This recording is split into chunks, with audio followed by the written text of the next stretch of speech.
This is Block 9, Section 4, the rise and fall of Nixon, with the section of the EPA. Nixon, the Keynesian progressive, also created the Environmental Protection Agency in 1970. Americans had been growing, if you notice that not once, this is the first time in a long time, since Teddy Roosevelt really, that we're talking about the environment in American history. But Americans in the 1960s and in the 1960s had been growing ever more environmentally conscious.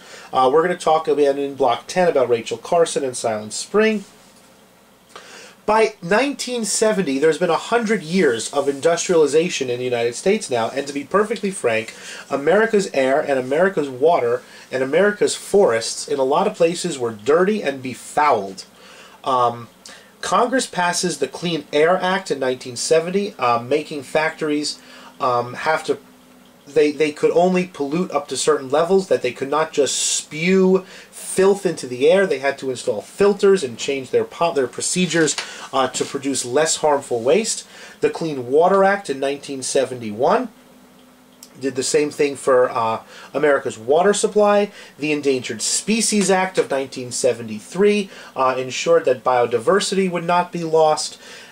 And the EPA was the federal bureaucracy in charge of enforcing all of these environmental laws. The EPA, unelected bureaucrats, became in charge of implementing America's environmental policies. Huge progress is made in the 1970s and the 1980s in terms of the U.S. environment.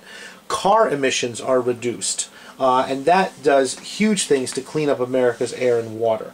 Factories clean themselves up. And in fact, although you might not know this because, well, for lots of reasons, but today, American air and American water in 2013 are cleaner than they have been since before the Industrial Revolution. And our water is cleaner than it's ever been. That the air you breathe, even in a city like Elizabeth, is cleaner today than it has been since the time before factories really started sprouting up in the Industrial Revolution.